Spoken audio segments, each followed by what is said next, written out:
I poured the coffee before anyone else was awake. That was my ritual, has been for 43 years. 6:15 in the morning, the house quiet, the light still gray through the kitchen window. I'd stand at the counter with my mug and just breathe. No television, no phone, just me and whatever was left of the night. I didn't know that morning would be the last peaceful one I'd have for a long time. My name is Rosemary. I'm 67 years old. I lived alone in the house my husband Gerald and I bought in 1987, a four-bedroom colonial on Sycamore Drive in Clarksburg, Maryland. Gerald passed 4 years ago, heart attack, second one, the one the doctors had warned us was coming. I held his hand at the hospital, and I told him to go easy, that I'd be fine. I believed it when I said it. And I was fine. I learned to be. My son, my only child, is named Christopher. He's 38, works in logistics, manages a warehouse distribution center outside of Gaithersburg. He's not a bad man. I want to make that clear before I say anything else, because everything that happened, all of it, came down to one thing. My son loves his wife more than he trusts his own eyes. Her name is Melissa. They married 3 years ago, after dating for about 8 months. I didn't say anything when they announced the engagement. What was there to say? He was 35, she was 32. They were adults. I smiled at the rehearsal dinner. I danced at the reception. I gave them a check for $10,000 as a wedding gift and told them to use it for something that mattered. They used it to buy a sectional sofa. For the first 2 years of their marriage, they had their own apartment in Rockville. Things were polite between Melissa and me. Not warm, but polite. She'd come to holiday dinners. She'd help clear the table. She'd say the right things. I noticed she never asked about Gerald, never asked to see photos, never asked what he was like. When I mentioned him once, she looked at her phone. I noticed. I didn't say anything. Then, 14 months ago, Christopher called me on a Sunday night. "Mom," he said, "we're going through something financial right now. Melissa had some unexpected medical expenses and we got a little behind. It's temporary, we just need—" I knew what he needed before he finished the sentence. I said yes. Of course I said yes. He's my son. They moved into my house on a Friday in March. Christopher brought boxes and furniture and Melissa brought opinions. The first weekend, she rearranged the living room. I came downstairs Saturday morning and the wingback chair that had sat beside the fireplace since 1994, the one Gerald used to read in, the one with the slightly worn armrest where his elbow always rested, had been pushed against the far wall. In its place was a floor lamp I'd never seen before, something modern and angular that looked like it belonged in a dentist's office. I stood in the doorway for a full minute. Then I moved the chair back. Melissa came downstairs an hour later and looked at the room. She didn't say anything to me directly. She turned to Christopher and said, loud enough that I could hear from the kitchen, "It just flows better the other way." Christopher rearranged it back that afternoon. I let it go. That's what I kept doing those first few months, letting things go, telling myself it was temporary, they'd be back on their feet soon. It was a small house and close quarters made people irritable. I made excuses for her the way you make excuses for weather. It's unpleasant, but there's no point arguing with it. She had a habit of going through things. I don't mean snooping, or at least, I didn't think of it that way at first. I'd find a cabinet reorganized, a drawer in the kitchen that I'd kept rubber bands and twist ties in for 20 years, suddenly had the rubber bands sorted by size. My medicine cabinet in the hallway bathroom had been straightened. My filing cabinet in the study, which I kept unlocked because I was the only one who ever used it, started feeling different. Papers not quite where I'd left them. I told myself I was being paranoid. I wasn't. The first real sign came in July. My mother's pearl earrings were gone. They'd been in the small blue dish on my dresser. That dish has sat in the same spot since I moved into this house. My mother gave me those pearls when I turned 30. She said every woman should own one piece of jewelry that cost more than she could comfortably afford. They were simple, classic, real pearls with a gold post. Nothing extravagant. Everything to me. I turned the bedroom upside down. I checked every jewelry case, every coat pocket, every corner of every drawer. I even looked under the bed on my hands and knees, which at 67 is not a comfortable position. They weren't there. I didn't accuse anyone. I told Christopher that evening that I couldn't find them, kept my voice even, watched his face. He looked genuinely surprised, said he hadn't touched them. I believed him. I went to bed that night thinking I'd misplaced them, telling myself the story people tell themselves when the alternative is too upsetting to consider. 3 weeks later, my father's pocket watch disappeared. This one hit differently. My father carried that watch every day of his working life.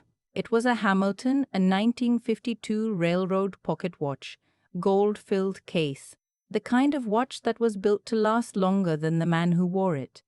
When he died, I was the one who received it, not because I was the oldest or the only child, but because he told my mother specifically, "Give it to Rosemary, she'll keep it safe." I kept it in the top drawer of my nightstand, wrapped in a small felt cloth.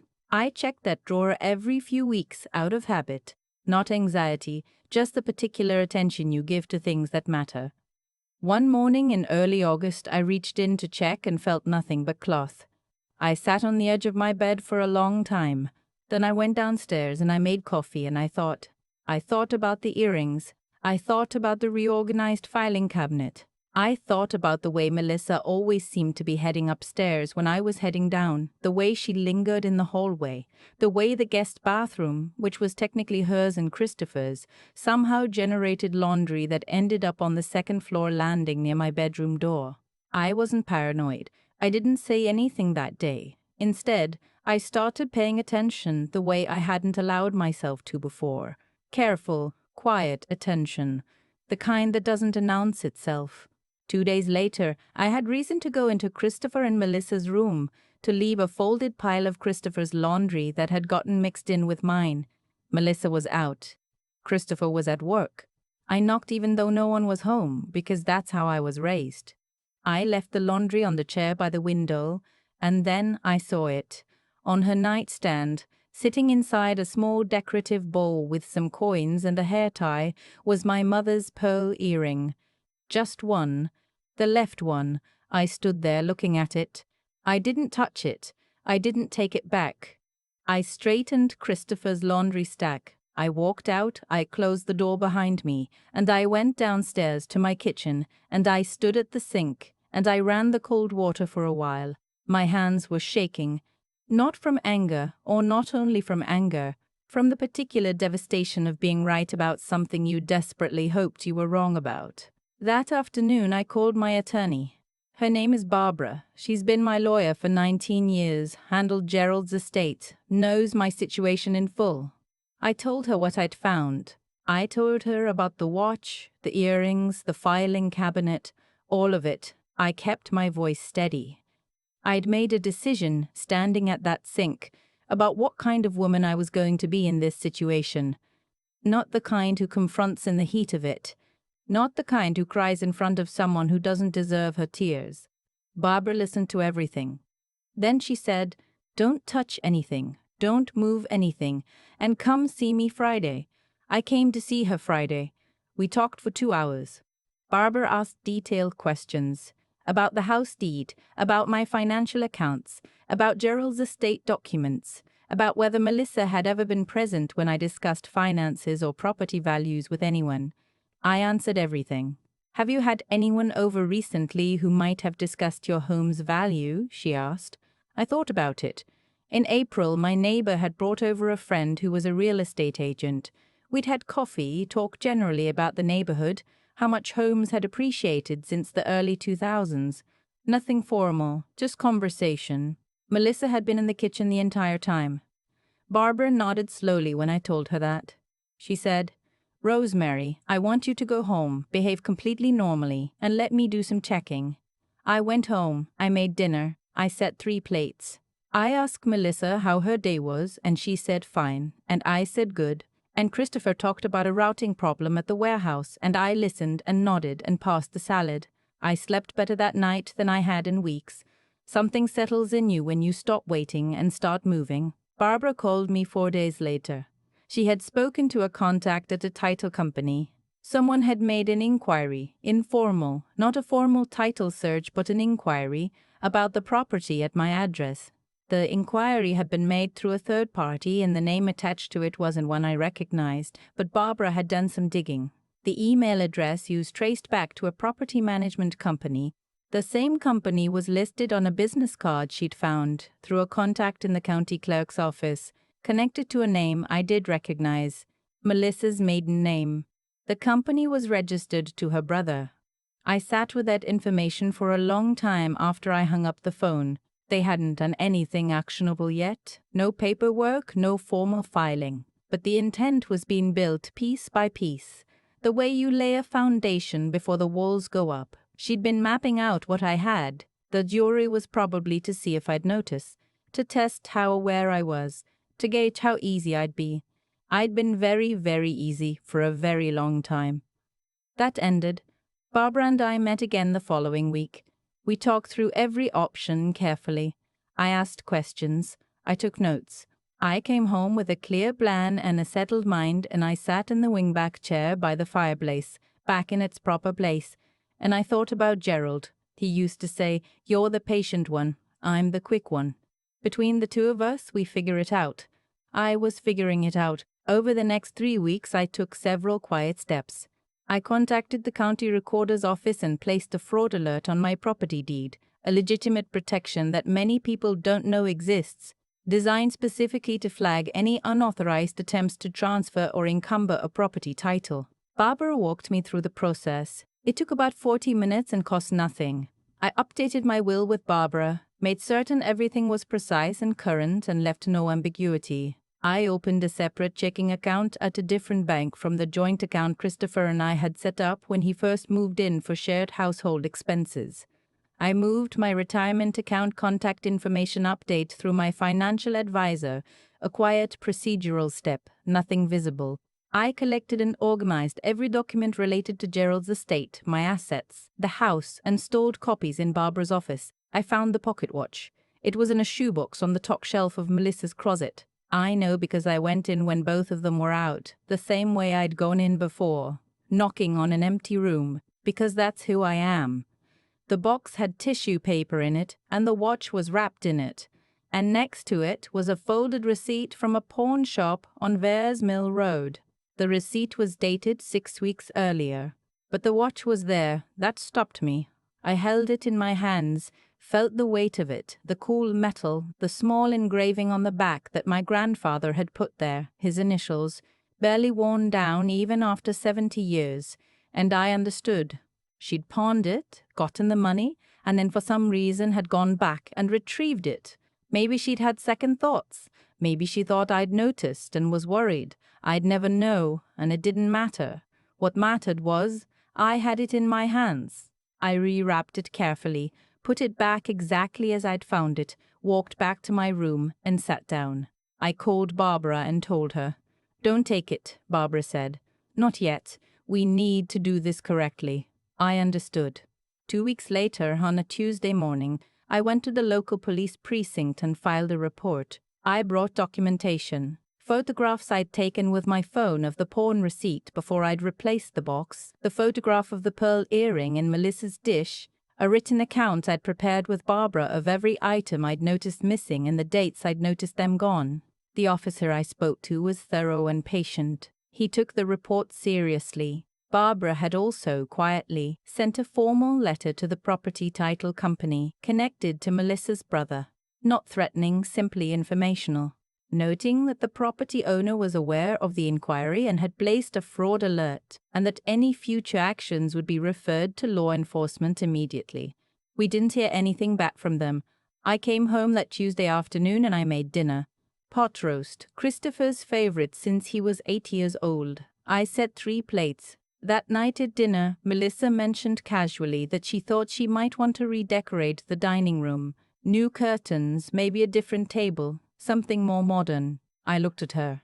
I said, "I actually love this table. Gerald and I picked it out together." She smiled. A thin, patient smile, the kind that means you're temporary, and said, "Of course, just a thought." I smiled back. 3 days later, on a Friday morning, I asked Christopher to come sit with me in the living room before work, just the two of us. I told him everything. I didn't rush it. I'd thought carefully about how to do this, not as an attack, not as an accusation that would make him defensive, but as a mother laying out facts to a son she trusted with the truth. I showed him the photographs on my phone. I showed him the copy of the police report. I showed him the letter Barbara had sent and the information about the property inquiry. I told him about his grandmother's earring in the nightstand bowl. I told him about the watch. He didn't speak for a long time. When he did, his voice was different, quieter than usual. He said, "Mom, the watch." I said, "I know." He sat with his head bowed for a while. I didn't fill the silence. He needed to be in it. Finally he said, "I didn't know." I believed him. I still believe him. "I know you didn't," I said, "but I need you to decide what kind of man you are right now. Not later. Now."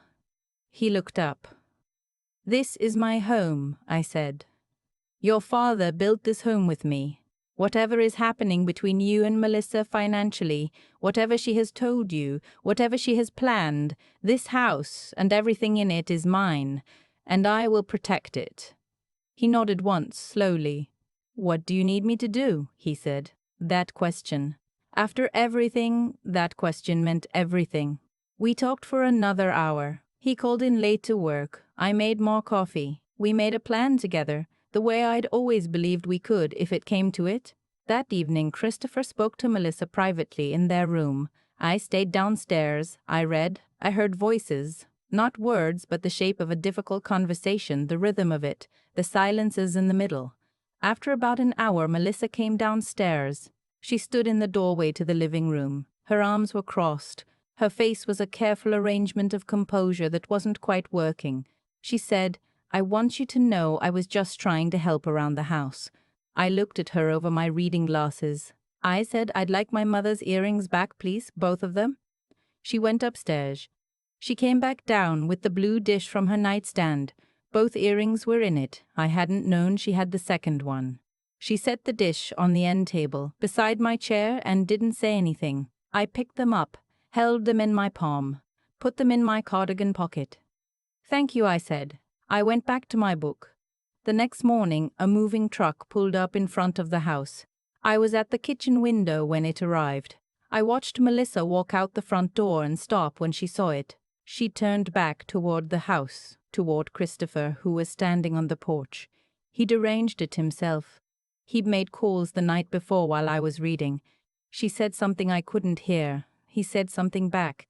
She looked at the truck, then at the house, then at him. I thought about the morning 8 months ago when she'd rearranged my living room. I thought about my mother's pearls. I thought about the watch wrapped in tissue paper on a pawn shop receipt. I thought about Gerald in his chair by the fireplace. I poured my coffee. It took them most of the morning to load the truck. I stayed inside. I didn't watch from the window again. There was nothing more I needed to see. Around noon, I heard the front door close one last time, heard a car start, heard it pull away, and then the house was quiet. The particular quiet of a Tuesday, of an ordinary day, of nobody else's drama filling up your rooms. I washed my coffee mug. I put it in the drying rack. I walked into the living room and I sat down in the wingback chair. My chair, Gerald's chair, our chair.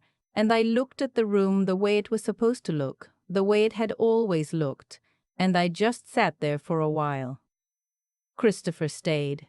He slept on the couch the first 2 nights, which he insisted on, which I think was his way of sitting with what he'd allowed to happen for longer than either of us wanted to admit. By the 3rd night, he was in the guest room.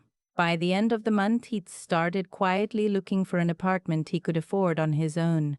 He came to me one evening while he was still staying here, poured himself a glass of water, and stood at the kitchen counter the way he used to when he was in high school and had something he needed to say but didn't know how to start. I waited. He said, "I should have seen it." I said, "Yes." He said, "I'm sorry, Mom." I said, "I know you are." There's a version of this story where I tell you I forgave him completely in that moment, where something healed cleanly and we cried and it was resolved. But I'm 67 years old and I've lived enough life to know that's not how it works. Trust is rebuilt in small things over time through consistency. We're working on it. We have Sunday dinners now, just the two of us, and sometimes he stays to watch whatever game is on and falls asleep on the couch like he did when he was 12. It's something. The pearl earrings are back in the blue dish on my dresser. The pocket watch is in the top drawer of my nightstand, wrapped in its felt cloth. The wingback chair is beside the fireplace, where it has been, where it will stay. I still get up at 6:15. I still stand at the kitchen window with my coffee while the light is still grey. The house is quiet in the mornings in a way I've come to think of not as loneliness but as belonging. To myself, to the life Gerald and I built here, to whatever comes next. I didn't fight for this house loudly. I didn't make scenes or send threatening texts or wait for things to get worse before I moved. I just paid attention, and then I acted, and then I sat down in my chair and read my book. That's all it was in the end. Attention, and then action. My mother used to say that the most dangerous woman in any room is the quiet one who's already made up her mind. I think about that sometimes, standing at my window in the morning. I think, yes, that sounds right. People ask me sometimes, friends my age, women who've been through similar things, how I stayed so calm through all of it. How I didn't confront Melissa the moment I found my mother's earrings sitting in that little bowl on her nightstand. How I didn't walk downstairs and say what I knew.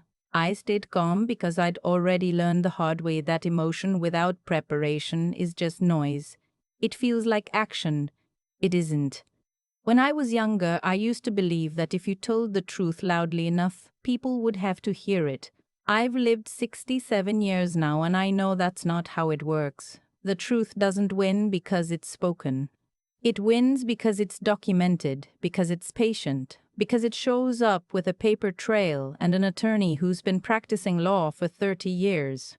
What happened in my house wasn't really about jewelry. I want to be clear about that.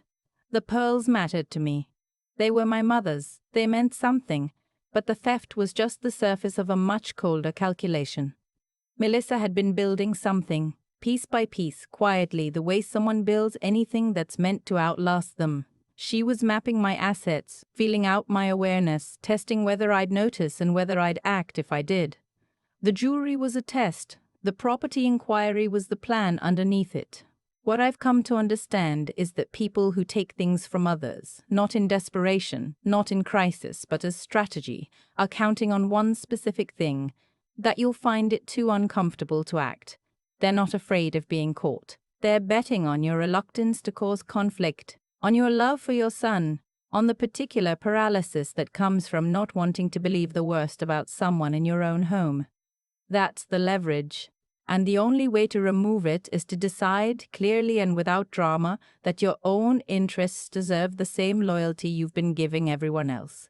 I spent decades being the person who kept the peace, who let things go, who told herself that patience was the same thing as wisdom. Sometimes it is. But patience without boundaries is just permission. I gave Melissa permission, quietly, every time I reorganized my expression instead of my priorities. Christopher is a good man who made the mistake of trusting someone he loved more than he trusted what he could see. That's not a character flaw so much as a very human one. The lesson I hope he carries forward isn't about Melissa specifically. It's about the habit of looking clearly at what's in front of you, even when looking is uncomfortable, especially then. The things we refuse to see don't disappear. They just keep moving. As for me, I sit in my chair in the evenings now, and I feel the particular satisfaction of a house that belongs to itself again. I didn't win anything dramatic. There was no scene, no confrontation, no moment of loud justice. I just paid attention, and then I acted, and then I sat down. My mother used to say, the most dangerous woman in any room is the quiet one who's already made up her mind. I think she was right. I think she always was.